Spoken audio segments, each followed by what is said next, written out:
नमस्कार सभी धर्मी लोगों का आपके अपने चैनल पर एक बार फिर स्वागत है। मैं आपके साथ कुरान पर ही चल रहा हूं। इस महान कुरान के एक परमात्मा के ज्ञान पर ही चल रहा हूं, तो कृपया ध्यानपूर्वक सुने और धर्मी होने का लाभ उठाएं। कुरान का मतलब किसी धर्म विशेष का ज्ञान होना वो नहीं है। परमात्मा एक है तो धर्म भी एक ही है। और कुरान में यही बताया गया, गीता में यही बताया गया, बाइबल में यही बताया गया, जब परमात्मा एक है तो उसका धर्म भी एक ही होगा और हम भी उसी के हैं।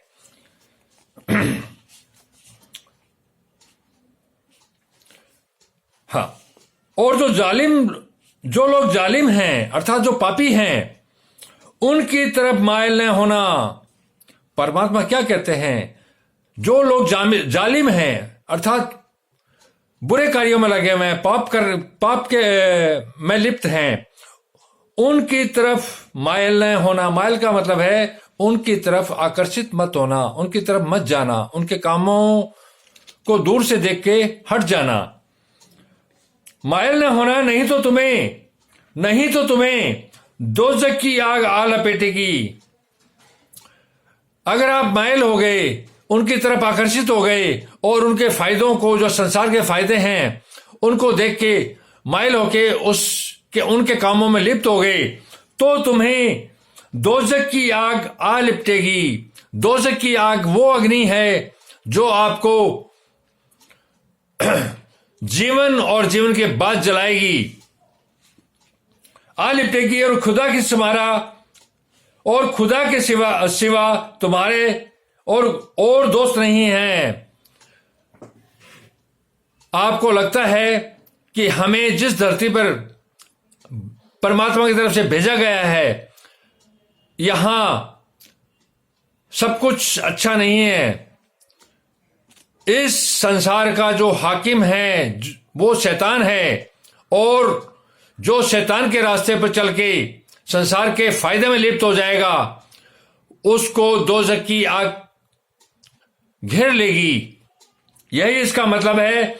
अगर तुम जालिमों की तरफ मायल हो गए, अगर तुम जालिमों पापियों की तरफ मायल या आकर्षित हो गए, तो फिर तुमको कहीं से मदद न मिल सकेगी। आप लोग देख सकते हो अपने जीवन में, तो फिर तुमको कहीं से मदद न मिल सकेगी। और दिन के दोनों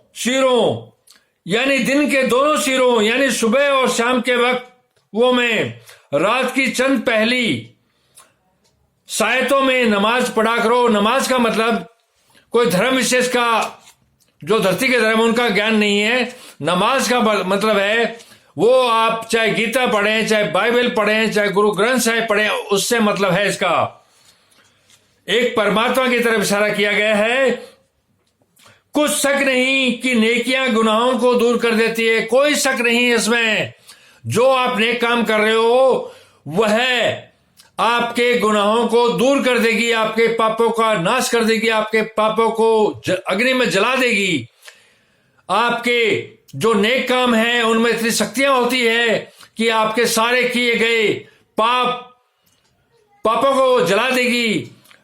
कुछ शक नहीं, नेकियां गुनाहों को दूर कर देती है। जब आदमी प्रायश्चित करता है तो उसके पाप धुल जाते हैं। यही इसका मतलब है। यह उनके लिए नसीहत है, जो नसीहत कबूल करने वाले हैं। यह नसीहत उनके लिए है जो इस नसीहत को समझते हैं। पापियों के लिए नहीं है। और सब्र किए रहो कि खुदा नेक लोगों का बदला बर्बाद नहीं करता। जो धरती के नेक लोग हैं उनके लिए कि तुम सब्र करे रहो। आप देख सकते हो जिन लोगों ने धरती पर रह के दुख पाया, सब्र किया, तो उनका बदला परमात्मा ने उनके जीवन काल में पूरा किया और उसको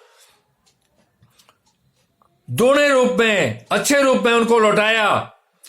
जो व्यक्ति धरती पर रह के पवित्र होकर पवित्र कामों में लिप्त रहा, चाहे वो दुख पाया, चाहे वो भूखा रहा, उसका बदला परमात्मा ने बर्बाद नहीं किया। अगर कोई किसी का बदला बर्बाद हुआ है, मैं गारंटी लेता हूं वो आके मुझे बताए, ऐसा हो ही नहीं सकता।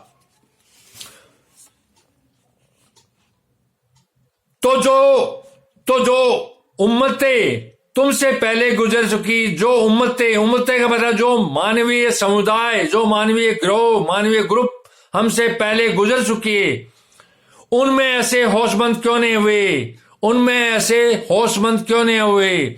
जातियां की जातियां, गिरोह के गिरोह बर्बाद हो गए। पहले भी आप इतिहास उड़ा के देख सकते हैं। जो मुल्क में खराबी करने से रोकते, हाँ ऐसे थोड़े थे जिनको हमने उनमें से मुखलसी बख्शी, और जो जालिम थे उन्हीं बातों के पीछे लगे रहे जिनमें वे ऐश व आराम था, वे गुनाहों में डूबे हुए थे। ये लोग बर्बाद हो गए जो ऐशो आराम में अंधे होकर गलत काम करते रहे। मोमिन का मतलब है जो पवित्र है, जो एक परमात्मा और उसके कानून पर चलता है, चाहे वो किसी भाषा में पढ़े, किसी शास्त्र में पढ़े।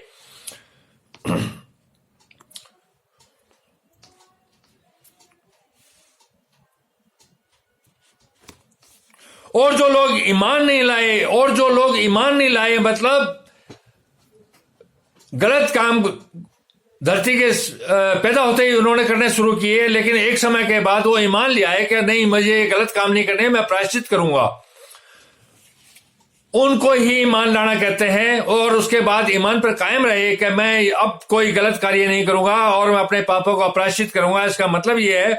और जो लोग ईमान नहीं लाए कि मैं तो सारा जीवन यही पाप कर्म करता रहूंगा क्योंकि संसार का सुख प्राप्त करना है मुझे, चाहे वो कैसे भी प्राप्त हो। इसका मतलब ये है, जो लोग ईमान नहीं लाए उनसे कह दो, उनसे कह दो, उनके लिए है ये, उनसे कह दो कि तुम अपनी जगह अमल किए जाओ। आपको रोकने की जरूरत है। जो पाप के मार्ग पर चल रहे हैं, जो पाप कर्म कर रहे हैं, उनको आपका कोई हक नहीं है कि आप उनको रोको। लेकिन उनको यह जरूर बता दो, उनसे कह दो कि तुम अपनी जगह अमल किए जाओ, उनसे कह दो कि तुम अपनी जगह पाप किए जाओ और हम अपनी जगह अमल किए जाते हैं। तुम अपनी जगह पाप करो, हम अपनी जगह नेक और पवित्र कार्य करते रहें। और अमाल के नतीजे, तुम्हारे कर्मों के नतीजे का तुम भी इंतजार करो, हम भी इंतजार करते हैं। अर्थात पापियों, तुम भी उस अपने अमाल का, अपने कर्मों के प्रतिफल का इंतजार करो और हम भी इंतजार करते हैं। फिर देखते हैं क्या होता है। और आसमानों और जमीन की छिपी चीजों का इल्म खुदा को है। अर्थात आसमानों में और जो जमीनों में छिपी हुई चीजें हैं उसका सिर्फ और सिर्फ इल्म अर्थात ज्ञान सिर्फ परमात्मा खुदा को ही है। और तमाम मामलों का पलटना उसी की तरफ है। और तमाम मामलों का, चाहे वो इंसानी जिंदगी हो, चाहे कोई और चीज हो, हमें लौटकर उसी की तरफ जाना है और उसी की इबादत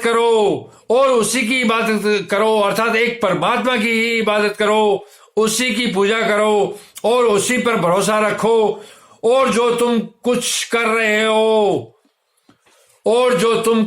रहे हो, चाहे अच्छा या बुरा, तुम्हारा परवरदिगार अर्थात परमात्मा व खुदा उससे बेखबर नहीं।